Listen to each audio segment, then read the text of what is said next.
Λοιπόν, τώρα θα περάσουμε στον πρώτο διάλογο και θα φωνάξω τον κύριο Παπαθανασίου, που θα είναι ο συντονιστής μας. Ευχαριστώ πολύ. Είμαι ο Φάνης Παπαθανασίου, δημοσιογράφος στην ΕΡΤ.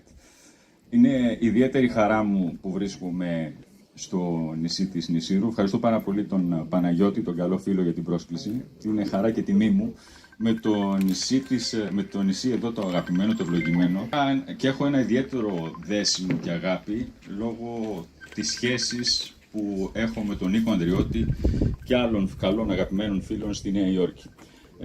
Ήταν σαν να είχα έρθει πολλές φορές, είναι η πρώτη μου φορά, αλλά το νιώθα κοντά μου αυτό το νησί, αυτόν τον ευλογημένο τόπο, και ευχαριστώ τον Παναγιώτη που μου δίνει αυτή την ευκαιρία να χαρώ μαζί σας αυτές τις ώρες και να είμαι μαζί σας σε αυτό το διάλογο της Νησήρου. Είναι ένα επίκαιρο θέμα, η νησιωτική Ελλάδα, η ενέργεια, με όλα αυτά που μας συμβαίνουν. Επομένως, θεωρώ ότι θα εξαχθούν χρήσιμα συμπεράσματα στις επόμενες ώρες, που θα είναι χρήσιμα και για μας.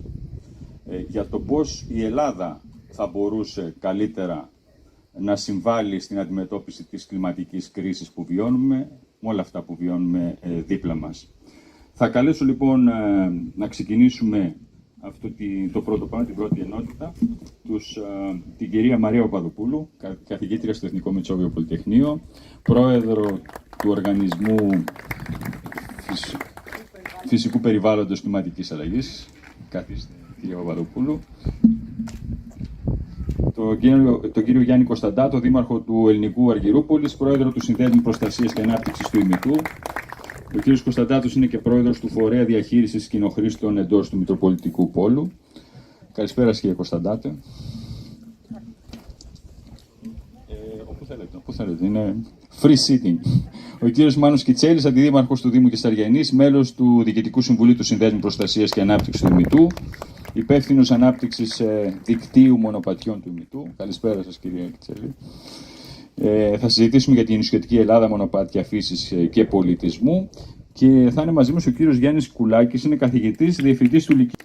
Κύριε Κουλάκη, θα μας πει για τα περιβαλλοντικά προγράμματα σε μαθητές της Νησήρου και πώς εδώ οι μαθητές βιώνουν την πραγματικότητα. Πριν όμως θα δούμε ένα μήνυμα, ένα βίντεο που μας έχει στείλει η Melody Wilson από την Ινδονησία. Η Melody Wilson είναι μια ιδιαίτερη προσωπικότητα, είναι μια ιδιαίτερα δραστήρια γυναίκα, 22 μόλις ετών, από την Ινδονησία, η οποία σε ηλικία μόλις 12 ετών ίδρυσε ένα κίνημα, το Bye Bye Plastic Bags, που καταλαβαίνω από τον τίτλο αυτού του κινήματος ότι είχε ως στόχο και έχει ως στόχο την αντιμετώπιση, την προστασία του περιβάλλοντος και την αντιμετώπιση της κλιματικής κρίσης.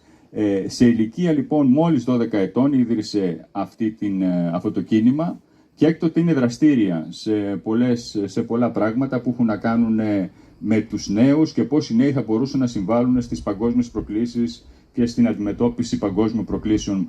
Πριν από λίγα χρόνια ίδρυσε την εταιρεία Youthtopia, η οποία έχει ως στόχο να βάλει και να εκπαιδεύσει νέους για την αντιμετώπιση μεγάλων προκλήσεων. Μας έστειλε λοιπόν αυτό το βίντεο από την Ινδονησία και την ευχαριστούμε για να το παρακολουθήσουμε. Hello everybody at the Nisiros Dialogues 2023. My name is Melati and I'm 22 years old and a full-time changemaker from Bali, Indonesia. As you are probably wondering, what is she doing on the ocean? Well, I'm currently in Oslo, out of all places, and decided to take a boat with my friend to explore the islands, and I thought this would be the perfect place to record for the Nisiros Dialogues, because from one island girl to other island people, I thought that this would be the best place to record the message of reminding us why our oceans are so important, and especially towards preventing or protecting them from plastic pollution.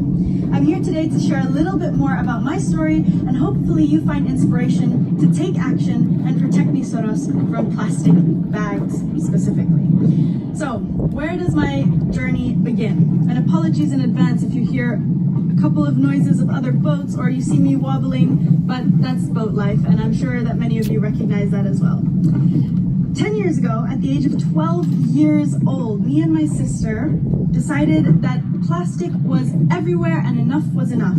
So without a business plan and without a strategy, without a marketing plan, and definitely no budget, my sister and I, 10 and 12 years old, decided we would create Bye Bye Plastic Bags. And the name and the mission were very aligned. We wanted our island home of Bali to be plastic bag free.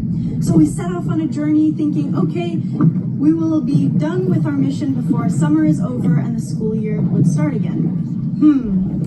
Boy, oh boy, did we have no idea of the spider web of complications we were entering ourselves into.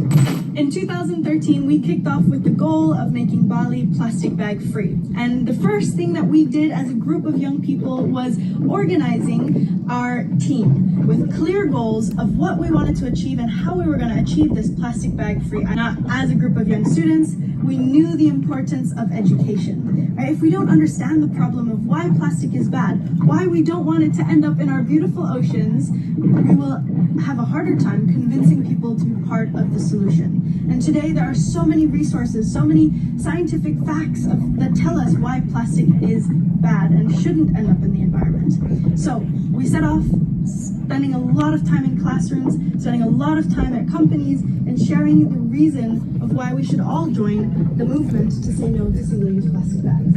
In fact, with Bye Bye Plastic Bags, we've created an educational booklet that we've distributed over 11,000 times in classrooms all around the city.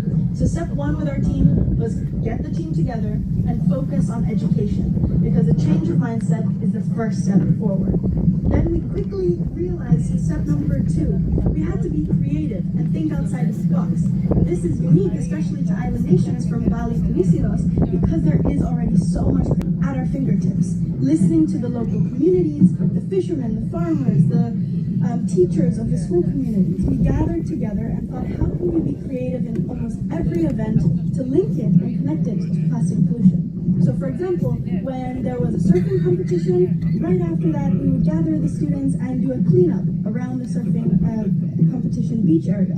Or when there was a village gathering, we would storm in with outfits made out of plastic that would catch the attention of our village leaders or the village community, and in that way creatively bringing the message across at different times with one message to say no to single-use plastic bags. And this was really a key lesson for us, the second lesson that I'd like to share with you from Bali to Nisiros, or from Oslo to Nisiros.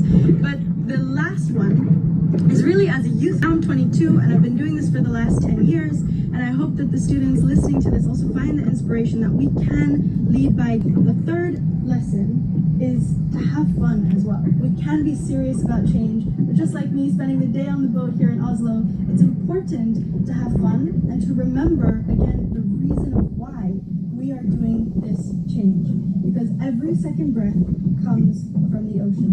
And the good news about all of this is the fact that in 2019, Bali finally implemented the ban on single-use plastic bags, straws, and styrofoam. So we know that change is, and in fact, young people can lead the way.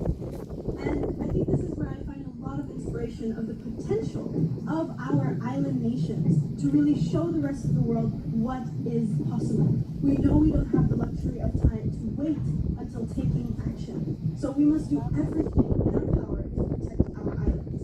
And in Nisiros, I hope to one day visit, I've heard the natural beauty there is astonishing, but also facing the reality of the plastic pollution. So I hope that you have found inspiration from our story of two little girls starting on the island of Bali, and that Nisiros will take action. Remember to work with all levels of society, create incentives and invite people to join the movement to say no to plastic, because change is possible. Something we learned very early on is the clarity of the goal, and that being the most important, one of the most important elements of creating change and inviting people to be part of the change, to build that momentum. Think about it. We could have said we wanted all single-use plastics to be banned, to disappear on the island of Bali. Well, it would be a very, very, very, very bags. And that was putting, for example, a foot in the door to open the larger conversation of other single-use items, or topics like waste management, waste separation, waste collection, and incentives for that. So try and be specific and reach an achievable goal. Set yourself up for success. So let's bring it back to you, listening to this video message. Try and start today by doing one thing to make the world around you just a little bit better. I'm a big fan of breaking things down because oftentimes when we talk about things like sustainability, plastic pollution, climate change, it can feel so overwhelming that we don't even know where or how to be part of this change. So imagine that you have a 1 meter bubble all around you. 1 meter in front of you, 1 meter to the side, 1 meter on the right, behind you, and everywhere you go, whether it's through the hiking trails, through Niceros, through to the beach, through to the schools, you have this 1 meter bubble around you. And it's your responsibility to just take care of everything in the 1 meter radius around you and make sure that it feels clean.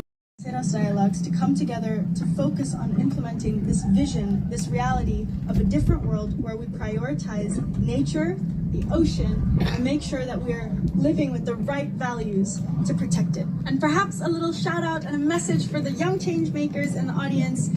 Reach out to Youthtopia, the new project that I've started to build that global community of young change makers. Because there's nothing better than having a community that understands what you're going through and coming together to come up with the creative solutions that we need to accelerate change.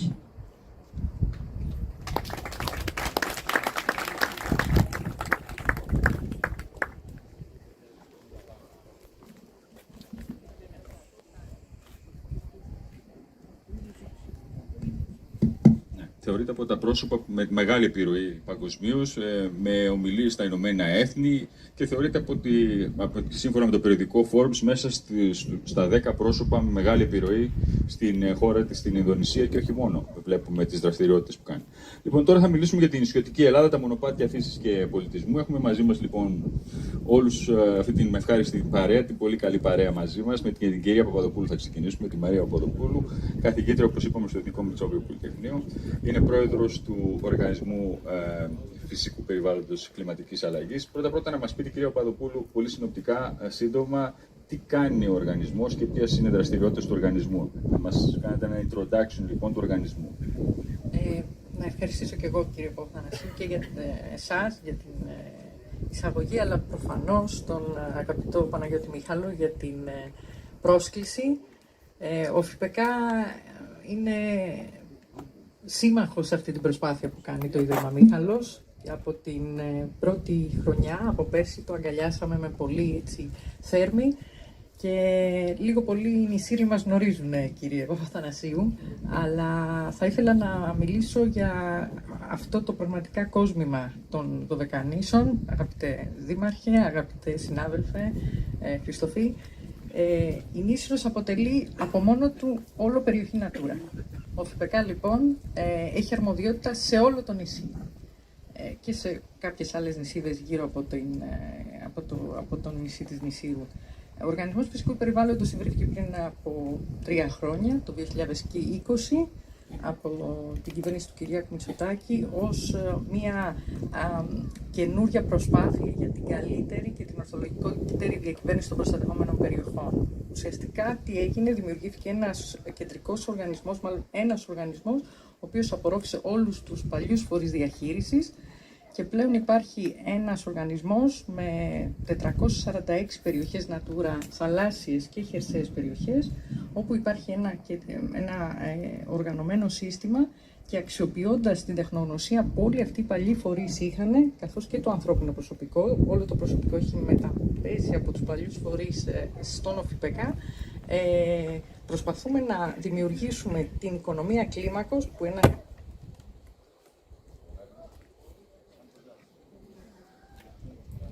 ψηφιακή διακυβέρνηση με όλα αυτά τα συστήματα. Αυτά λοιπόν σε ό,τι αφορά τον ΟΦΠΚ, λίγο πολύ τα παρουσιάσαμε και πέρσι. Κύριε Παπαδοπούλου, πόσο δύσκολο ή εύκολο είναι για ένα Δήμο, μια περιφέρεια, έναν οργανισμό να ενταχθεί στο πρόγραμμα? Αρχίζοντας λοιπόν με την ευκαιρία αυτή, ο οργανισμός στην αρχή του υπέβαλε μια πολύ επιτυχημένη πρόταση 100 εκατομμυρίων στο Ταμείο Ανάκαμψης, ένα μέρος το οποίο αφορούσε τα μονοπάτια. Αυτά που θα συζητάμε τώρα και οι αγαπητοί συνάδελφοι, τα είχαμε συζητήσει πριν βγει η πρόσκληση, πέρσι τέτοιο καιρό, στο ηφαίστειο. Φέτος έχουμε πλέον την πρόσκληση, έχει κλείσει η πρόσκληση, 30 Ιουνίου ήταν η τελική πρόσκληση. Υποβλήθησαν 171 προτάσεις από δήμους, περιφέρειες και την Ιερά Κοινότητα του Αγίου Όρους, γιατί συμπεριλάβαμε και αυτή την περιοχή ως μια πολύ ιδιαίτερη περιοχή Natura. 171 προτάσεις συνολικού προϋπολογισμού 141 εκατομμυρίων. Η πρόβλεψή μας στο Ταμείο Ανάκαμψης ήταν τα 30 εκατομμύρια.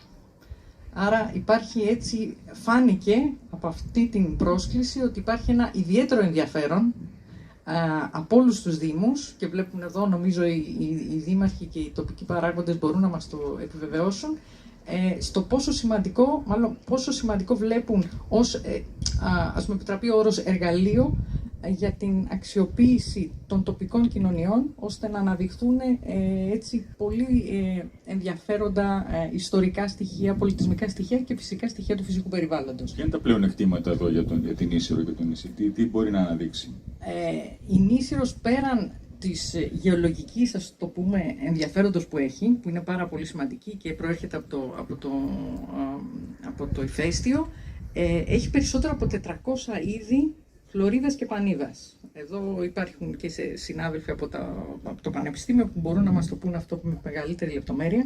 Άρα αυτά είναι κάποια συγκριτικά πλεονεκτήματα. Η Νήσυρος αποτελεί διάβλο για αποδημητικά πουλιά, άρα χαρακτηρίστηκε ως Natura και αυτό ακριβώς το χαρακτηριστικό της. Άρα όλα αυτά, δηλαδή οι ήπιες μορφές τουρισμού όπως είναι το bird watching, η ορνηθοπαρατήρηση, θα μπορούσε ενδεχομένως να αναπτυχθεί.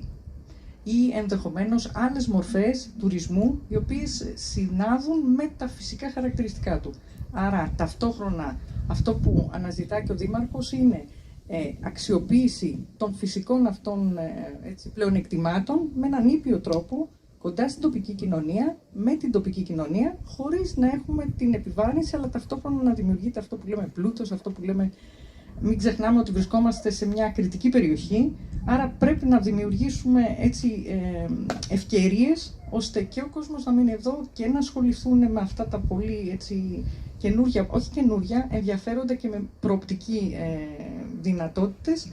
Άρα εμείς σαν οργανισμός θέλουμε τέτοιου είδους πρωτοβουλίες και θα είμαστε κοντά και σε πρωτοβουλίες όλων των τοπικών φορέων, οι οποίες με όριμα πράγματα μπορούν να προχωρήσουν τέτοιου είδους δράσεις στις περιοχές. Πολλό δε μάλλον στις περιοχές όπως η Νήσυρος, που είναι νησιωτική περιοχή, είναι έτσι, απομονωμένη και βρίσκεται σε ένα ιδιαίτερα έτσι, γεωπολιτικό σημείο της περιοχής της Ελλάδος, της Μεσογείου, οπότε εμείς θέλουμε ακόμα και με αυτόν τον τρόπο, μέσα από τον ΟΦΠΚ, να υποστηρίξουμε τέτοιου είδους δράσεις. Πόσο γρήγορα θα τρέξουν τα προγράμματα για την Ίσυρο? Αυτή τη στιγμή βρίσκεται σε αξιολόγηση. Ο Δήμος Νησύρου έχει υποβάλει μια πρόταση 800.000 ευρώ. Αυτό βρίσκεται στο στάδιο της αξιολόγησης. Το Ταμείο Ανάκαμψης, εδώ οι υπουργοί το ξεγνωρίζουν καλύτερα, πρέπει να τρέξει και να υλοποιηθεί μέχρι το τέλος του 2025, άρα πολύ γρήγορα όλα αυτά. Άρα πολύ σύντομα, εφόσον ολοκληρωθεί αυτή η διαδικασία, που είναι μια διαδικασία, Δημάρχη, η οποία εμείς βοηθάμε αρκετά, αλλά γίνεται από το Υπουργείο και εδώ και η Υπουργός, αλλά και ο νέος Υπουργός, ο κ. Κυλακάκης, που έχει αναλάβει έτσι και με πολύ ενδιαφέρον και το κομμάτι του περιβάλλοντος, πιστεύουμε ότι θα τρέξει πολύ γρήγορα και σύντομα θα έχουμε σύντομα. Μην ξεχνάτε, είναι 171 προτάσεις, δεν είναι μία και δύο. Οπότε... Μάλιστα. Κύριε Παπαδοπούλου, σας ευχαριστώ προς το παρόν. Να περάσουμε στον Δήμαρχο, τον κύριο Κωνσταντάτο. Κύριε Κωνσταντάτε, εσείς θα μας μιλήσετε για το ρόλο του Συνδέσμου Προστασίας και Ανάπτυξης του Ιμιδού. Είστε πρόεδρος εκεί και πώς ο οργανισμός αυτός συμβάλλει στην προστασία του δάσους και των δικτύων μονοπατιών. Ευχαριστώ πάρα πολύ.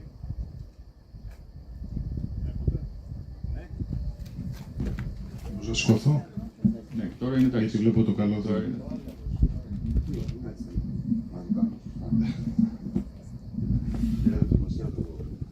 Εντάξει, ακούω, λοιπόν. Ευχαριστώ πάρα πολύ. Πάνω απ' όλα, επιτρέψτε μου να ευχαριστήσω τον πατέρα Χαράλα, που ήταν μεγάλη χαρά που σας γνώρισα, ειλικρινά, τον συνάδελφο Δήμαρχο για το καλωσόρισμα και την υποδοχή, όλους τους κατοίκους της Νησήρου, βεβαίως τους εκλεκτούς συνομιλητές και βεβαίως τον κύριο Παναγιώτη Μίχαλο για την ευκαιρία που μας έδωσε να επισκεφθούμε το υπέροχο αυτό νησί, το μνημείο νησί, κυριολεκτικά. Και ας μου επιτρέψετε να σας πω ότι η μεγάλη παρακαταθήκη του πατέρα σας και η επιτυχία του είστε εσείς, τα εγγόνια του, η οικογένειά σας και δεν έχει φύγει, είναι ανάμεσά μας και απολαμβάνει αυτή τη στιγμή αυτή τη μοναδική εκδήλωση που προσφέρετε εσείς στη μνήμη του και στη συνέχεια του. Και αυτό πρέπει όντως να συνεχίσει τα επόμενα χρόνια, γιατί ούτε αυτονόητο είναι στην Ελλάδα να παίρνουν πρωτοβουλίες ιδιώτες και να διοργανώνουν τέτοια ιδρύματα στη χώρα, ούτε αυτονόητα λύνονται όλα αν την κατάσταση θα την πάρουμε όλοι μας στα χέρια μας. Γιατί είναι δική μας υπόθεση και όχι του κράτους μόνο, όπως εσφαλμένα πολλές φορές νομίζουμε. Λοιπόν, να πω γρήγορα για να μην κουράσω στο θέμα που με ρωτήσατε. Ο Ημιτός. Ο Ημιτός είναι ένα σπουδαίο βουνό, ένα ιστορικό βουνό της Αττικής, στο οποίο σημαίνει το εξής ελληνικό παράδοξο. Είμαστε 12 δήμοι, 1,5 εκατομμύριο πληθυσμός και όλοι εμείς συνεννοούμαστε μεταξύ μας. Και λέω παράδοξο γιατί είναι η πολιτική, η κοινωνική μας, η οικονομική μας αφετηρία διαφορετική, αλλά μας ενώνει η αγάπη μας για το φυσικό περιβάλλον. Με ένα βουνό το οποίο στο παρελθόν έχει πληγεί πάρα πολύ, πολλές φωτιές, έχουμε νεκρούς πυροσβέστες, νεκρούς εθελοντές. Και κάποια στιγμή λοιπόν το 19 πήραμε την κατάσταση στα χέρια μας και είπαμε ότι αυτό δεν μπορεί να συνεχιστεί. Δεν μπορούμε να περιμένουμε τι θα κάνουν οι άλλοι για μας, αλλά εμείς τι θα κάνουμε για το βουνό, ως αυτοδιοικητικοί, ως τοπικές κοινωνίες. Και οργανώσαμε λοιπόν τον Σύνδεσμο Προστασίας και Ανάπτυξης του Ημιτού. Ήταν 11 οι δήμοι, τώρα έχει μπει και το Φάληρο ως 12ος Δήμος και έχει μπει και ο Δήμος Αθηναίων, είναι σε ένταξη με τον Κώστα τον Πακογιάννη, θα γίνουν 13 το επόμενο διάστημα. Ακριβώς γιατί η Αθήνα μπορεί να μην έχει τον Ημιτό άμεσα, αλλά δεν πάει να είναι η πρωτεύουσα την οποία ο Ημιτός την αγκαλιάζει. Ποιοι είναι οι 5 άξονες που θέσαμε και είναι σε υλοποίηση αυτή τη στιγμή και θα σας πω πάρα πολύ γρήγορα. Ο πρώτος, αν θέλετε να δείχνετε λίγο στην παρουσίαση σας παρακαλώ για να με βοηθήσετε. Ευχαριστώ. Ο πρώτος άξονας που θέσαμε και είναι σε υλοποίηση συνολικά με 11 εκατομμύρια που έχουμε εξασφαλίσει ως χρηματοδότηση από τον Ημιτό μας, είναι η θωράκιση του Ημιτού. Η θωράκιση του Ημιτού αυτή τη στιγμή σημαίνει ότι σε όλη την επιφάνεια υπάρχουν 80 δεξαμενές και για ελικόπτερα και για τα αυτοκίνητα της πυροσβεστικής που είτε γεμίζουν από τις υδροφόρες μας είτε γεμίζουν από τις θέσεις συστήματα που έχουμε βάλει τα υδρευτικά. Αυτό έχει ως μεγαλύτερο πλεονέκτημα ότι όταν πιάνει φωτιά το πυροσβεστικό αλλά κυρίως το ελικόπτερο μπορεί να κατέβει στον αστικό ιστό και να μπορεί να παρέμβει στη φωτιά. Υπάρχουν 120 φυλάκια, υπάρχουν κάμερες θερμικής ανίχνευσης, υπάρχουν όλες οι δυνατότητες για υδροβόλα που έχουν τοποθετηθεί σε πολλά σημεία, ώστε να μπορούμε να παρέμβουμε στην πρώτη φάση αν ξεσπάσει φωτιά. Το δεύτερο που θίξαμε είναι η ανάδειξη του Ημιτού σε, όπως λέγεται ο τίτλος, σε παγκόσμιο σημείο αναφοράς. Ο Ημιτός είναι ένα τουριστικό βεβαίως σημείο αναφοράς, αλλά ένα παγκόσμιο και αυτό μνημείο φυσικής ομορφιάς με πολλά μνημεία μέσα και θρησκευτικά και φυσικά. Το ζητούμενο για μας ήταν εξ αρχής. Αν θέλετε, τρέξτε λίγο, σας παρακαλώ, την παρουσίαση. Βλέπετε, είμαι λίγο ανακόλουθος με τις εικόνες. Γιατί όσο μιλάω, θέλω να δείχνω και τις εικόνες. Αυτό είναι από το πρώτο που σας έδειξα. Πάμε στο δεύτερο τώρα. Λοιπόν, εδώ με τον κύριο Κιτσέλη, τον οποίο επίσης τον ευχαριστήσω θερμά, βλέπετε το πρώτο δίκτυο μονοπατιών που έγινε από την Κεσαριανή, τα 11 χιλιόμετρα. Συνολικά θα είναι 100 πιστοποιημένα, τα οποία θα μπαίνουν οι επισκέπτες από το ένα σημείο, από την Κεσαριανή και μπορούν να φτάνουν μέχρι τη λίμνη της Βουλιαγμένης. Να σημειωθεί εδώ ότι είναι σε εξέλιξη πιστοποίηση, ο επισκέπτης μπορεί να βρει νερό, να βρει όλες τις πληροφορίες με το GPS μπορεί να κατεβάσει και κυρίως όλες τις πρώτες βοήθειες αν χρειαστεί, ακόμα και για το ποδήλατό του να το επισκευάσει αν είναι στους σταθμούς μέσα που υπάρχουν. Προχωράμε λιγάκι σιγά σιγά. Αυτά είναι τα μνημεία που έλεγα νωρίτερα ότι αναδεικνύονται μέσα από τις διαδρομές μας. Όλος ο φυσικός πλούτος του Ημιτού, έτσι ώστε να το επισκέπτεται και να μπορεί να το βλέπει. Να σταθούμε λίγο εδώ, στο επόμενο ακριβώς, στην επόμενη διαφάνεια. Εδώ λοιπόν προσέξτε να δείτε, προσπαθούμε να πετύχουμε κάτι που να είναι μοναδικό στον κόσμο. Αυτή τη στιγμή βρίσκεται σε εξέλιξη μεγαλύτερη επένδυση αστικής ανάπλασης στην Ευρώπη, ύψους 8 δισεκατομμύριων ευρώ, που δίνεται στο πρώην αεροδρόμιο του Ελληνικού. Στόχος μας είναι η παραλία του Αγίου Κοσμά, που βρίσκεται υπό ανάπλαση, μαζί με το πάρκο του Ελληνικού που θα είναι περίπου 2.000 στρέμματα και έχουμε ήδη παραλάβει τα πρώτα 150, να συνδεθούν με τα μονοπάτια, αυτό που έχουμε καταθέσει σε εσάς για έγκριση, προκειμένου ο επισκέπτης σε 5 χιλιόμετρα διαδρομή περίπου με ποδηλατόδρομο ή πεζόδρομο να μπορεί να απολαμβάνει παραλία, πάρκο με ό,τι αυτό προβλέπεται. Φανταστείτε ένα πάρκο μεγαλύτερο από το Hyde Park του Λονδίνου και να μπαίνει κατευθείαν μετά σε ένα μοναδικό βουνό, πανέμορφο, με όλες αυτές τις διαδρομές μάλλον που έχουμε σχεδιάσει, τα 100 περίπου χιλιόμετρα. Σκεφτείτε λοιπόν την υλοποίηση αυτού του προγράμματος, τι θα σημαίνει για την Αττική, τι θα σημαίνει για το ελληνικό, τι θα σημαίνει βεβαίως για τον Ημιτό. Προχωράμε στο επόμενο. Αν θέλετε την επόμενη διαφάνεια για να μην. Το τρίτο, η ανάπτυξη πλατεστικής συνείδησης. Αυτός είναι ο κεντρικός ρόλος δημιουργίας του ΣΠΑΙ. Τα παιδιά μας είναι οι πολίτες του αύριο, αν δεν τα εκπαιδεύσουμε και δεν μπορέσουμε να τους εμφυσίσουμε την αγάπη για την Φλόριντα και την Πανίδα, αλλά κυρίως να καταλάβουν τα παιδιά της πόλης τι είναι το βουνό, έχουμε αποτύχει. Αυτό που βλέπετε στην παρουσίαση είναι ένα από τα 13, είναι στον Παπάγουχο Λαργού, πάρκα περιβαλλοντικής ευαισθητοποίησης που έχει δημιουργήσει ο ΣΠΑΙ, πολλών στρεμμάτων όπου τα παιδιά μέσα όχι μόνο παίζουν, αλλά παράλληλα μαθαίνουν σε βοτανικούς κήπους, ενημερώνονται για τη Φλωρίδα και την Πανίδα του ημιτού, έτσι ώστε οι αυριανοί πολίτες να είναι συνειδητοποιημένοι πολίτες τι είναι αυτό που έχουν κληθεί να διαχειριστούν και να προστατεύσουν. Προχωρώντας παρακάτω, θα δείτε και με βάση και τη φίλη μας που είδαμε νωρίτερα, την εκπληκτική αυτή πραγματικά κοπέλα η οποία κάνει απίστευτη δουλειά, ότι στον ημιτό τρέχουν εκατοντάδες δεντροφυτεύσεις. Προσέξτε, όλα αυτά είναι πρωτοβουλία των Δήμων, της αυτοδιοίκησης, πάντοτε βεβαίως σε συνεργασία με τους κρατικούς φορείς, πάντοτε σε συνεργασία με την πολιτική προστασία, την πυροσβεστική και το δασαρχείο. Έχουν φυτευτεί πάνω από 30.000 δέντρα τα τελευταία 3 χρόνια σε διάφορα σημεία του ημιτού και όλα αυτά από τις εθελοντικές ομάδες και τους μαθητές. Όμως το πιο εντυπωσιακό, να το δείξουμε, προχωρήσει λίγο στην επόμενη διαφάνεια. Πέρα από το προσβασιμότητα για όλους και για τα άτομα με αναπηρία και που έχουμε δημιουργήσει ειδικούς χώρους για να μπορούν και αυτοί να απολαμβάνουν ως ισότιμοι πολίτες την είσοδο τους στο βουνό, είναι το Zero Plastic ημιτός. Ο ημιτός αυτή τη στιγμή ίσως είναι το πρώτο βουνό της χώρας, το οποίο έχει καθαριστεί από τα σχολεία, τα οποία έχουν υιοθετήσει κομμάτια του ημιτού και ακούστε ένα εκπληκτικό νούμερο, 350.000 λίβρες πλαστικού απομακρύνθηκε την προηγούμενη χρονιά από τους μαθητές όλων των σχολείων περιμετρικά του ημιτού. Πρέπει να σας πω, δεν εντυπωσιακό, το έχω στη φωτογραφία, υπήρξαν κουτάκια που βρήκαμε κοκακόλας με ημερομηνία από πίσω 1980, 81, 79, 83, πεταμένα πάνω από 40 χρόνια σε διάφορα σημεία μέσα στο βουνό. Το Zero Plastic λοιπόν ημιτός είναι το πρώτο βουνό που μπήκε σε αυτό το πρόγραμμα και αυτό ανήκει στα πλαίσια, όπως σας είπα νωρίτερα, της φιλοδασικής μας συνείδησης. Πάμε στην επόμενη διαφάνεια. Το μεγάλο ίσως μας γεγονός, κύριε Δήμαρχε, στο οποίο είμαστε εδώ να σας βοηθήσουμε, αν θέλετε να το ακολουθήσετε, γιατί το κάνουμε αυτή τη στιγμή σε συνεργασία και με μνημόνια που υπογράφουμε με πολλούς δήμους σε όλη τη χώρα. Ήμουν στη Σάμο πριν από ένα μήνα, γι' αυτό το λόγο με τον Γιώργο το Στάτζο. Έχω πάρει στη Βόρεια Εύβοια, στην Άρτα, στα Καλάβρητα, στα Τζουμέρκα, στην Άουσα, στο Σέιξου. Είναι ο ΣΜΑΤ ημιτός. Αυτή τη στιγμή, στον ημιτό, αυτή την ώρα που μιλάγαμε, το έδειχνα πριν στον κύριο Κυρανάκη, το κέντρο ελέγχου που βλέπετε, το οποίο είναι ένα κέντρο που έχει τοποθετηθεί στο ΣΠΑΙ, είναι 4 εκατομμύρια επένδυση που δείχνει ηλεκτρονική διασύνδεση του ημιτού, όπου σκανάρεται το βουνό με τις κάμερες θερμικής ανίχνευσης και με διασύνδεση των εθελοντικών ομάδων μέσα. Γνωρίζουμε αυτή τη στιγμή, αν ξεσπάσει φωτιά όπως έγινε προχτές στην Αργυρούπολη, ήμασταν οι πρώτοι που το είδαμε, οι πρώτοι που σπέψαμε και οι πρώτοι που την κατασβέσαμε.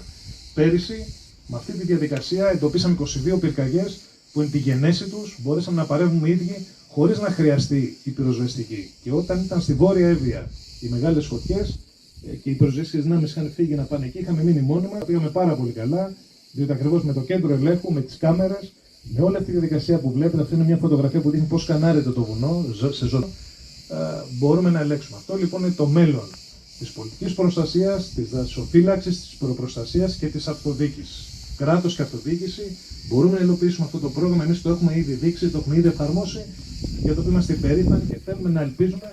Και γι' αυτό λέω προς τον Δήμαρχο ότι αν το θελήσετε, είμαστε στη διάθεσή σας να σας παρέχουμε και τεχνική και νομική βοήθεια και επιστημονική με την ομάδα του ΣΠΑΙ, προκειμένου να μπορείτε και εσείς να υλοποιήσετε ανάλογες καλές πρακτικές. Να προχωρήσουμε στο επόμενο για να μην κουράσω, να κλείσω. Εντάξει, εδώ είναι κάποιες δεξαμενές που δείχνουν τα ελικόπτερα, ηλεκτρονικές πινακίδες που υπάρχουν σε όλο το ΣΠΑΙ, μέσα σε όλο τον ημιτό για να δείχνουν την. Αν θέλετε, πάμε στην επόμενη για να μην κουράσω. Και κλείνουμε με το 5 βεβαίως που είναι οι εθελοντικές ομάδες. Κοιτάξτε, η απάντηση σε όλα τα προβλήματα, και κλείνω με αυτό, για μένα είναι πάντοτε οι άνθρωποι. Όταν οι άνθρωποι είναι ευαισθητοποιημένοι, είναι ενεργοί, τα προβλήματα είναι πάντοτε διαχειρίσιμα και μπορείς να βρεις τις λύσεις και να τα αντιμετωπίσεις. Στον ημιτό αυτή τη στιγμή έχουμε 1.200 πιστοποιημένους εθελοντές, ένας εκ των οποίων είναι και ο κύριος Κυρανάκης, ο οποίος είναι ενεργός, δεν το αναφέρω πολιτικά, έχει εκπαιδευτεί, έχει πιστοποιηθεί, κάνει εθελοντική βάρδια. Έχουμε νευροχειρούργους, καρδιολόγους, ανθρώπους που έρχονται πραγματικά και κάθονται στα φυλάκια πάνω και φυλάνε το βουνό μας. Είναι το μεγάλο μας κεφάλαιο αυτοί οι άνθρωποι. Πολλοί είναι οι άνθρωποι που έρχονται να ενταχθούν. Προσέξτε, προχωρήστε λίγο διαφάνεια σας παρακαλώ. Οι εθελοντές αυτή τη στιγμή έχουν ένα μόνο αίτημα, το οποίο το καλύπτουμε, και είναι η αξιοπρέπεια. Και η αξιοπρέπεια για έναν εθελοντή είναι να μπορεί να του δώσει τη στολή του, Γιατί δεν μπορεί να πάει στη φωτιά με τις αγιονάρες, ούτε με τα αθλητικά παπούτσια. Πρέπει να πάει σωστά για να έχει τη δική του ασφάλεια. Οπότε το ΣΠΑΙ έχει εξασφαλίσει με $500.000 χρηματοδότηση τα μέσα ατομικής προστασίας των εθελοντών. Έχουμε δώσει 15 πυροσβεστικά οχήματα, έχουμε δώσει 2 υδροφόρες δεκάτονες, μαζί με τον κύριο Κιτσέλη τα γνωρίζει, και έχουμε φτιάξει φυσικά φυλάκια μέσα στον Ομιτό, για το οποίο ο κ. Δασάκης μου έχει πάει κατηγορούμενο βέβαια αρκετές φορές, διότι ο νόμος δεν τα προβλέπει όλα αυτά. Πρέπει να πούμε ένα μυστικό εδώ κάποια στιγμή στους πολίτες, ότι δεν είναι δουλειά της αυτοδιοίκησης να γίνονται όλα αυτά. Από τον νόμο και το Σύνταγμα είναι δουλειά του δασαρχείου. Απλά εμείς πάμε κόντρα στον νόμο αυτό με την ανοχή πολλές ώρες του δασαρχείου. Κάπου εκεί τρώμε τα μουστάκια μας και συγκρούμαστε. Εγώ πηγαίνω κατηγορούμενος, ο δασάρχης κάνει τη δουλειά του κατά τον νόμο. Αυτοόνομαι. Εν πάση περιπτώσει όμως και τα φυλάκια και τα υδροβόλα και οι κάμερες και όλα αυτά που σας δείξαμε έχουν τοποθετηθεί μέσα στον Εμιτό. Οπότε αυτό που ζητάμε από την κυβέρνηση είναι να αλλάξει το νομοθετικό πλαίσιο, να μπορεί να μας επιτρέπεται να λειτουργούμε βεβαίως με το δικό μας δασαρχείο σε συνεννόηση και κυρίως με τους εθελοντές που είναι η αρχή και το μέγα για μας, το α και το μέγα αυτές τις προσπάθειες. Κλείνω λοιπόν λέγοντας το εξής. Τα μονοπάτια είναι μια πολύ μεγάλη που έχουν βασική προϋπόθεση την αντιπυρική προστασία θωράξη. Δεν μπορεί να βάζεις τον κόσμο μέσα στον Εμιτό, θα έχεις εξασφαλίσει τη διασφαλή του διάβαση και το πέρασμα μέσα στον Εμιτό, όπως και στην Ίσσορο, όπως και στη Ρόδο. Σήμερα η Ρόδος καίγεται, 5η μέρα, και ενδεχόμενα αν είχαν μονοπάτια φτιάξει, είχαν εγκλωβίσει κόσμο μέσα, αυτή τη στιγμή να μιλάγαμε για θύματα και όπως έχει συμβεί και στο παρελθόν. Πριν κάνουμε οτιδήποτε, πρέπει να γίνουν αυτές οι παρεμβάσεις, να ενισχυθούν, να εξελιχθούν και τεχνολογικά και με οχήματα και με στόλο, προκειμένου να μπορούμε να ελέγχουμε για την ασφάλεια πάντοτε των πολιτών. Για το ζητούμενο, το λέει και ο Πρωθυπουργός, είναι πάντοτε η ανθρώπινη ζωή, βεβαίως πρώτιστα, και από εκεί και πέρα οι ζημιές, ηλικίες, καταστροφές σε περιουσίες. Το φαινόμενο του ΣΠΑΙ, επαναλαμβάνω, ένα ελληνικό παράδοξο ότι 12 δήμοι συνεννοούμαστε, είναι ομόφωνες οι αποφάσεις μας πάντα. Σας διαβεβαιώ, δεν έχουμε καμία κομματική και ιδεολογική σύγκληση περισσότερη, αλλά έχουμε μια ταύτιση σε όλα αυτά που βλέπετε. Και αυτό εμείς μπορούμε, είμαι βέβαιος ότι μπορείτε και οι υπόλοιποι, μπορούν όλοι να το πετύχουν, γιατί επαναλαμβάνω, το μόνο που θέλουμε και έχουμε ως στόχο στην καρδιά μας είναι να προστατεύσουμε τα δάση και το περιβάλλον, το οποίο δεν είναι δικό μας. Το έχουμε δανειστεί, κύριε Μίχαλε. Σας ευχαριστώ πάρα πολύ και ελπίζω να μην σας Πολύ, κύριε Δήμαρχε. Εξαιρετική, ιδιαίτερη αγάπη. Έτσι λοιπόν θα ξεκινήσω μια προσωπική ερώτηση. Θέλω σε προσωπικό το να μου πείτε, βλέποντας όλη αυτή την κατάσταση που αντιμετωπίζουμε με την κλιματική κρίση, πώς μπορούν αυτές οι πρωτοβουλίες και τι συμπέρασμα έχετε βγάλει, πώς μπορούν αυτές οι πρωτοβουλίες να βοηθήσουν για να αντιμετωπίσουμε αυτό που όλοι σήμερα βιώνουμε με την κλιματική κρίση? Ευχαριστώ πάρα πολύ και για το κάλεσμα. Ευχαριστώ πάρα πολύ το Ίδρυμα και τον κύριο Μίχαλο. Είναι η δεύτερη παρουσία μου στους διαλόγους. Είναι πραγματικά τιμή μου που βρίσκομαι ανάμεσά σας και ευχαριστώ πολύ. Μας τιμά η παρουσία σας, όλους μας. Όταν μιλάς μετά από την κυρία Παπαδοπούλου και τον Γιάννη τον Κωνσταντάτο, δεν ξέρω αν μένει κάτι να πεις και προσπαθώ το σύνορα να βρω κάποια παράθυρα για να μιλήσω κι εγώ, γιατί πραγματικά και ο λόγος τους είναι γεμάτος, αλλά πιάνουν την ουσία και είμαι ιδιαίτερα χαρούμενος που όλο αυτόν τον καιρό συνεργάζομαι μαζί τους και πραγματικά είμαι ένας μαθητής δίπλα τους και τους ευχαριστώ πάρα πολύ. Θα απαντήσω σε αυτό που με ρωτήσατε λέγοντας ότι το βασικό στοιχείο για να μπορέσεις να τα κάνεις όλα αυτά είναι να αγαπήσεις, να ερωτευτείς αυτό που κάνεις. Αν δεν μπορείς να ερωτευτείς κάτι, δεν μπορείς ούτε να το καταλάβεις και δεν μπορείς και πραγματικά να το βοηθήσεις. Γιατί αν ξεκινήσουμε, εγώ θα πάρω τη θέση της κοινωνίας των πολιτών αυτή τη στιγμή και θα πω ότι υπάρχει μια δύναμη κάτω στον κόσμο που εμείς στον Ημιτό την έχουμε ζήσει και τη βλέπουμε τα τελευταία χρόνια και όλος αυτός ο κόσμος έχουμε καταφέρει με διάφυση να τον φέρουμε πάνω, να γνωρίσει το περιβάλλον αυτό, να το αγαπήσει και νομίζω ότι πλέον είναι οι φύλακες άγγελοι και του βουνού αυτού αλλά γενικά του περιβάλλοντος.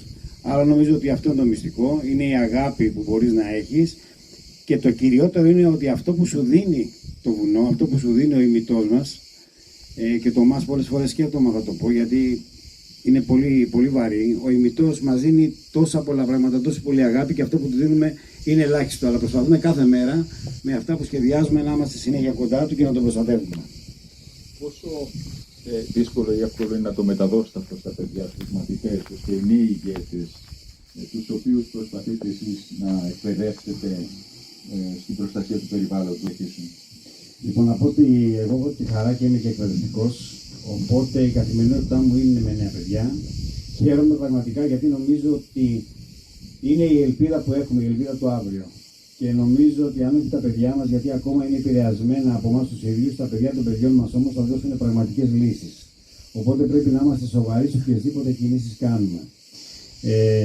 Εμείς σαν Δήμος Κεσαριανής, σαν περιπατητική ομάδα ημιτού, μια ομάδα που έχουμε φτιάξει από το 2015 και ξεκινήσαμε τις δράσεις, και σαν ΣΠΑΗ, όπου έχει αγκαλιάσει όλα αυτά τα προγράμματα, είμαστε κάθε μέρα στο βουνό. Είμαστε κάθε μέρα στο βουνό με μαθητές.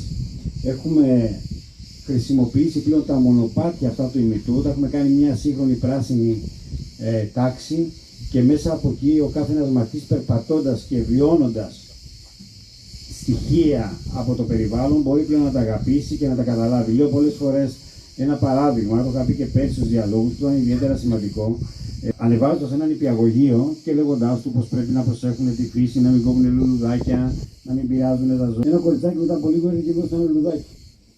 Και μου λέει: κύριε, πάρτε ένα λουλουδάκι, αλλά μου λέει: δεν το κόψα, το βρήκα κάτω. Οπότε αρχίζει και καταλαβαίνεις ότι τα πράγματα μπορούν να αλλάξουν. Είμαστε πολύ ενθουσιασμένοι σε αυτό.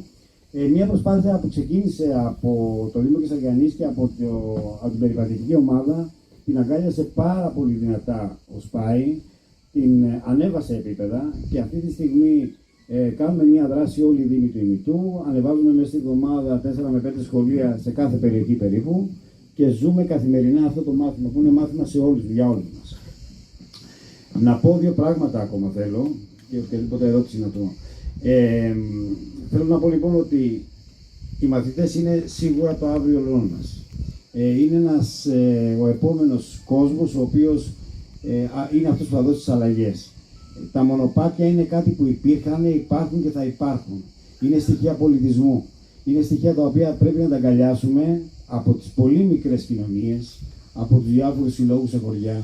Εμείς είχαμε την τύχη πέρσι να διοργανώσουμε την 5η Πανελλήνια Συνάντηση Μονοπατιών στο Δήμο Κεσαριανής και αυτό που βγήκε σαν αποτέλεσμα και πραγματικά μας χαροποίησε ήταν ότι υπήρξαν πολλές κινήσεις από πολύ μικρά χωριά σε όλη την Ελλάδα, όπου έχουν επιστρέψει νέα παιδιά, έχουν ενεργοποιήσει τους συλλόγους της περιοχής και χρησιμοποιούν πλέον τα μονοπάτια σαν ένα στοιχείο με το οποίο θα μαζέψουν κόσμο, θα έρθει κόσμο να γνωρίσει την περιοχή τους, τον πολιτισμό τους και να τους βοηθήσει να αναπτυχθούν.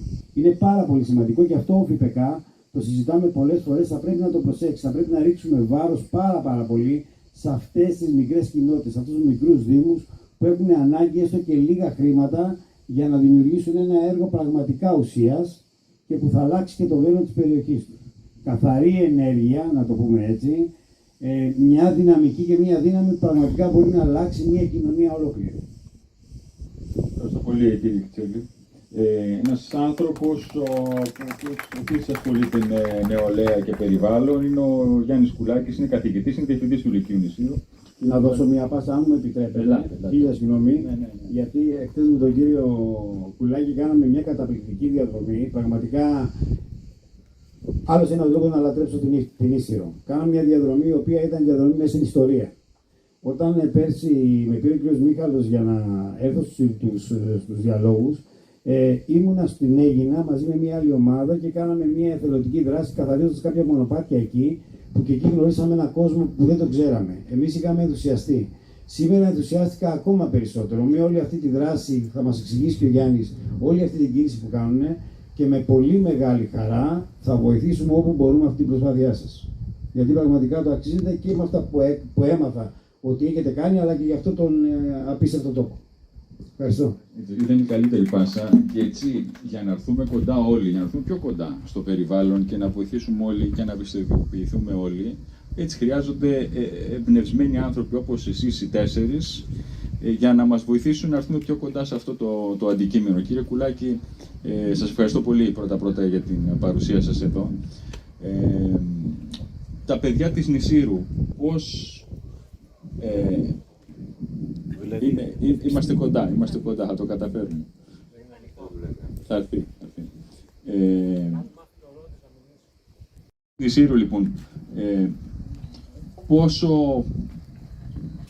πώς προσπαθείτε εσείς να βοηθήσετε τα παιδιά για να καταλάβουν αυτό που συμβαίνει και πώς μπορούν να βοηθήσουν στην αντιμετώπιση της κλιματικής αλλαγής και στην προστασία του περιβάλλοντος? Εγώ ευχαριστώ. Πάνω απ' όλα, πραγματικά είναι μεγάλη τιμή να είμαι εδώ πέρα και μεγάλη ευθύνη. Από την άποψη ότι εκφράζω το νησί μας. Άρα το μόνο που μπορώ να εκφράσω καλύτερα είναι την ψυχή του τόπου αυτή τη στιγμή και αυτό θα προσπαθήσω να κάνω. Αρχικά όμως οφείλω με την ιδιότητα του διευθυντή να ευχαριστήσω πάρα πολύ τον Παναγιώτη. Δεν έχει νόημα, η ουσία μετράει τα κύρια και όλα αυτά, το συμπατριώτη πάνω απ' όλα για όλο αυτό που κάνει.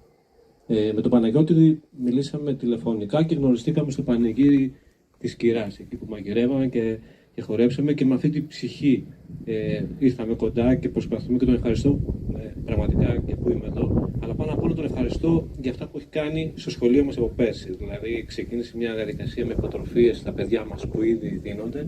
Έχει καθιερώσει υποτροφίες δηλαδή για τα παιδιά που περνάνε τις πανελλήνιες εξετάσεις. Και είναι πολύ σημαντικό.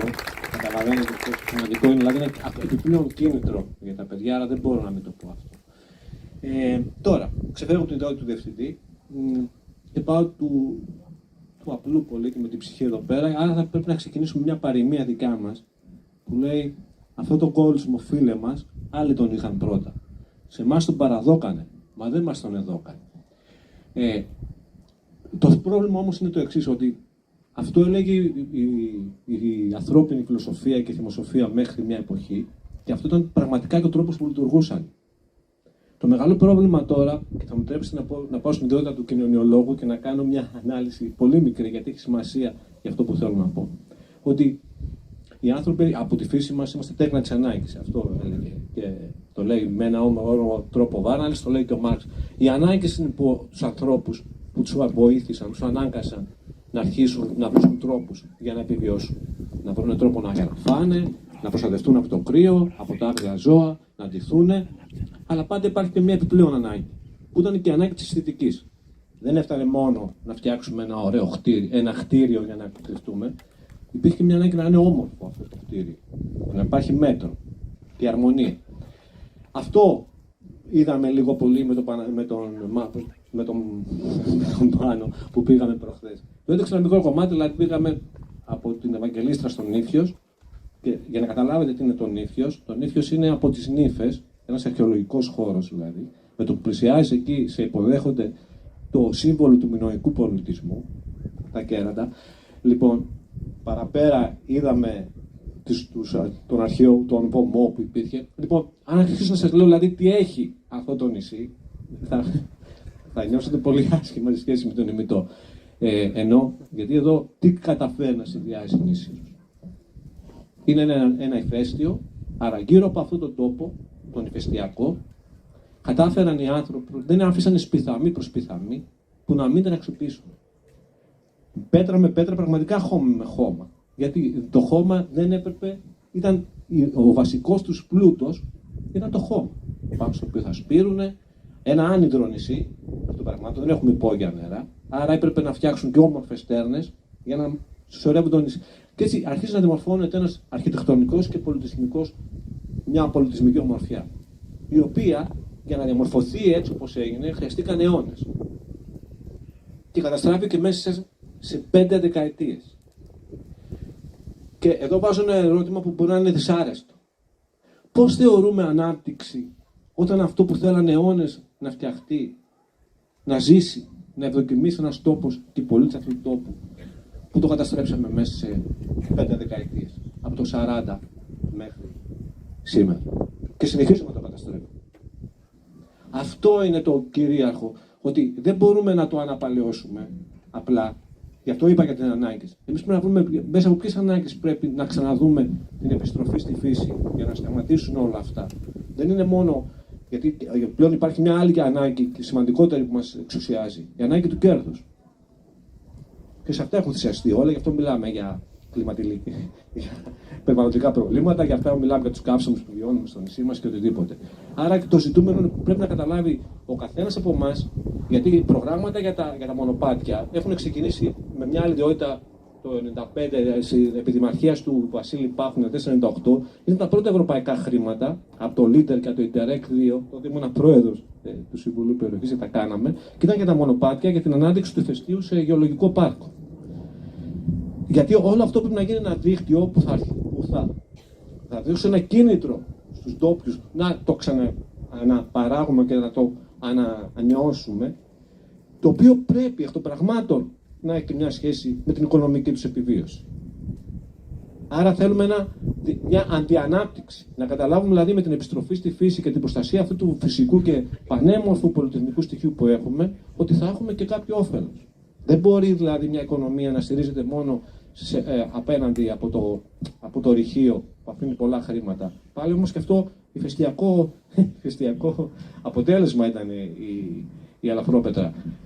Ούτε όμως με ένα τουρισμό που έρχεται για λίγες μέρες, μονοήμερος, δεν δίνει διέξοδο μια δουλειά εργασιακή. Άρα, σε αυτό το πλαίσιο, για μας, αυτό που ξεκινήσει και με αυτό η πρόταση, για να πάω και στα δικά μας και θα πω για τα παιδιά, ότι για μένα μια κατεύθυνση, μιλάω σαν ιδιώτης και παλιότερα με μια πολιτική οντότητα που ασχολιόμουν, είναι αυτό το κομμάτι.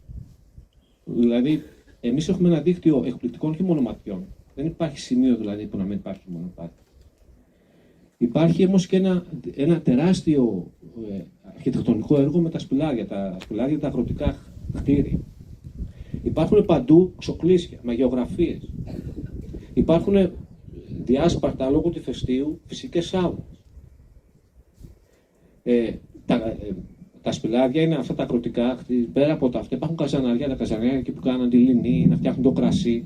Όλο αυτό να γίνει ένα δίκτυο και για τον περιπατικό τουρισμό, αλλά με βάση όμως και το χώμα να καλλιεργείται, γι' αυτό μιλάω για αγροτουρισμό. Διεξόδη τέτοια. Γιατί το να φτιάξουμε ένα μονοπάτι, και εδώ το φτιάξαμε, όταν αυτό συνεχίζει να υπάρχει ανεξέλεκτη βόσκηση. Όταν υπάρχει το κυνήγι, είχαν ξεκινήσει πρωτοβουλίες να έρχονται περιπατικός τουρισμός. Φθινόπωρο κυρίως έρχονται. Και ταυτόχρονα και το κυνήγι. Πώς να συνεχίσουν να έρχονται όταν ακούνε τουφεκές από πάνω. Ή όταν είναι εξέλεκτη βόσκηση παντού, καταστρέφει τις αναβαθμίδες, βαστάδια, λέμε τις αναβαθμίδες και φεύγει όλο το χώμα. Δηλαδή, εμείς μιλάμε για ύπαρξη του νησιού. Όταν το χώμα εξαφανίζεται από τους καταράκες, από τις βροχές και όλα αυτά, δεν γίνεται συσσόρευση συστέρνος όπως παλιότερα του νερού. Εξαφανίζεται όλη η υπόσταση του νησιού. Δηλαδή, μιλάμε και για δίκα θέματα. Γι' αυτό πρέπει να μπει ένα φρένος. Τώρα, τι κάνουμε εμείς στα σχολεία. Αν τα παιδιά είναι πιο ευαισθητοποιημένα για την προστασία του περιβάλλοντος. Εμείς καταρχήν έχουμε οι βασικές μας είναι περίπατοι. Δηλαδή πάμε σε αυτό το μονοπάτι, στον Ήφιο, στα πιο κοντινά εννοείται. Αυτή είναι ώστε να έρθουν κοντά και στον τρόπο ζωής, αλλά και πόσο όμορφο είναι το νησί μας πέρα από τις βόλτες που κάνουμε μέσα στον οικισμό.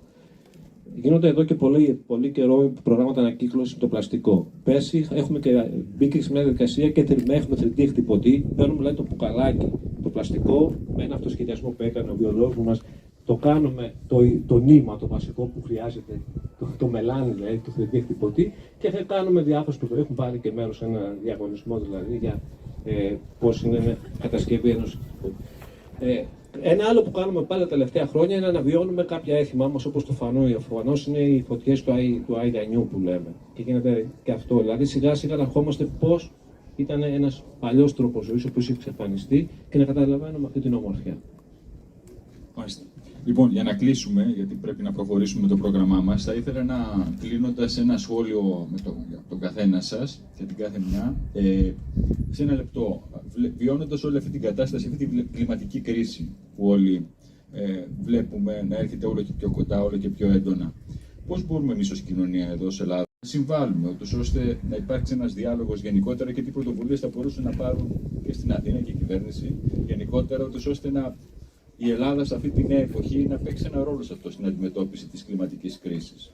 Γιατί είμαστε στο επίκεντρο μιας παγκόσμιας πρόκλησης και η χώρα μας τα αντιμετωπίζει. Ελάτε εσείς να ξεκινήσουμε με εσάς, κυρία Παπαδοπούλου, και στη συνέχεια τους άλλους ομιλητές.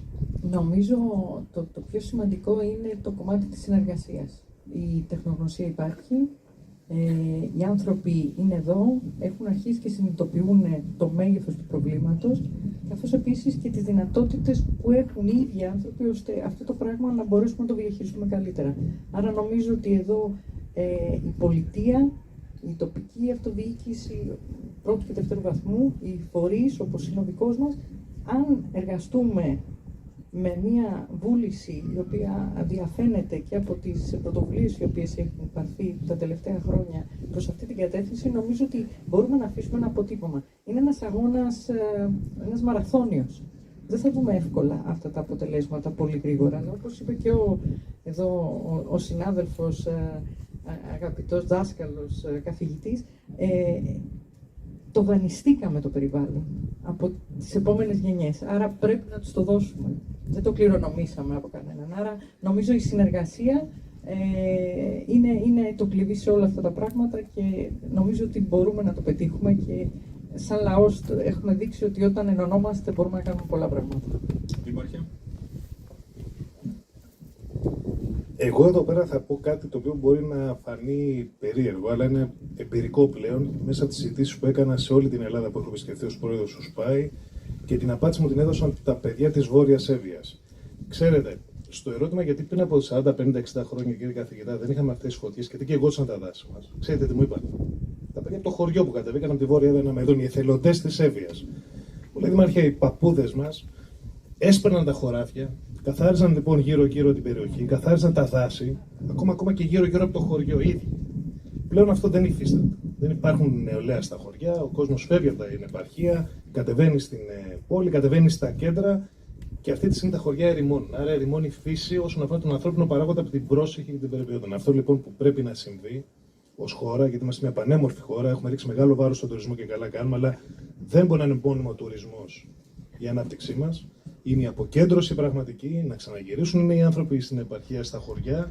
Υπάρχουν πολλές δουλειές που θα μπορούσαν να κάνουν. Το είπατε και εσείς για τον αγροτουρισμό. Εγώ λέω για την αγροτική παραγωγή που είναι σε μεγάλη μαρασμό στην Ελλάδα αυτή τη στιγμή. Όχι για πολιτικούς λόγους, για λόγους επιλογής, έτσι. Και βεβαίως μέσα σε αυτόν τον ρόλο να παίξει η αυτοδιοίκηση στο κεντρικό μοχλό ανάπτυξης, διότι η αυτοδιοίκηση, γιατί γι' αυτό μιλάω για το δικό μας το κομμάτι, μπορεί να είναι ο συντονιστής του κράτους σε τοπικό επίπεδο, γιατί κάθε περιοχή έχει διαφορά. Είναι άλλο το Βελβετό, άλλο τα Καλάβρητα, άλλο η Εύβοια, άλλο η Νήσερος.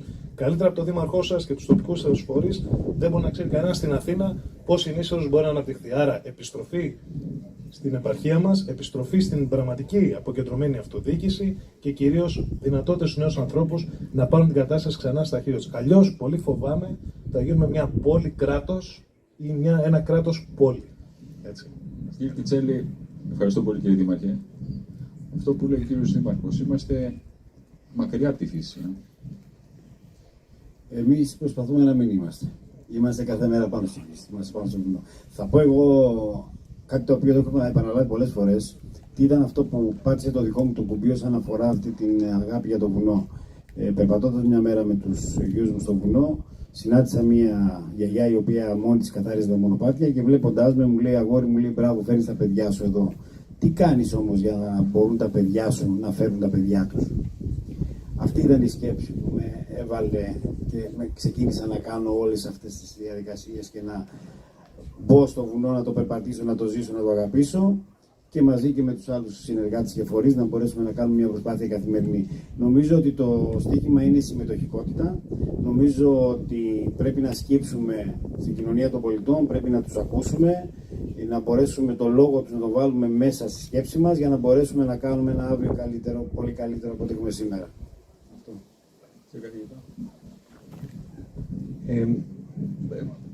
Πρώτα θα πω ότι θα ακουστεί λίγο παράλογο, αλλά θα ξεκινήσω με τον Bill Gates. Παρόλο που... Γιατί ο Bill Gates, πιστεύω ότι τα ξέρει καλύτερα από μένα, το τελευταίο διάστημα επενδύει στη γη. Έχει αγοράσει ολόκληρες εκτάσεις, στρέμματα και στρέμματα. Άρα το οποίο ελέγχει τον πρωτογενή τομέα και τη διατροφή του κόσμου είναι το βασικότερο. Για μένα δηλαδή η λύση και για τη χώρα μας είναι η επιστροφή στον πρωτογενή τομέα. Όποιος δεν έχει πρωτογενή τομέα, δεν μπορεί να βγάλει τα βασικά, δεν μπορεί να ζήσει. Και τα πράγματα αγριεύουν πολύ. Η επιστροφή στον πρωτογενή τομέα, το να δώσουμε έμφαση σε αυτή τη μάνα γη που αυτή μας έχει φέρει σε αυτό το σημείο, να της δώσουμε την πραγματική αξία και τον πραγματικό πλούτο, να το στηρίξουμε που μπορεί να βγάλει, αυτό είναι που μπορεί να μας κάνει καλύτερα όλους μας. Και την επιστροφή δηλαδή στη φυσική μας υπόσταση.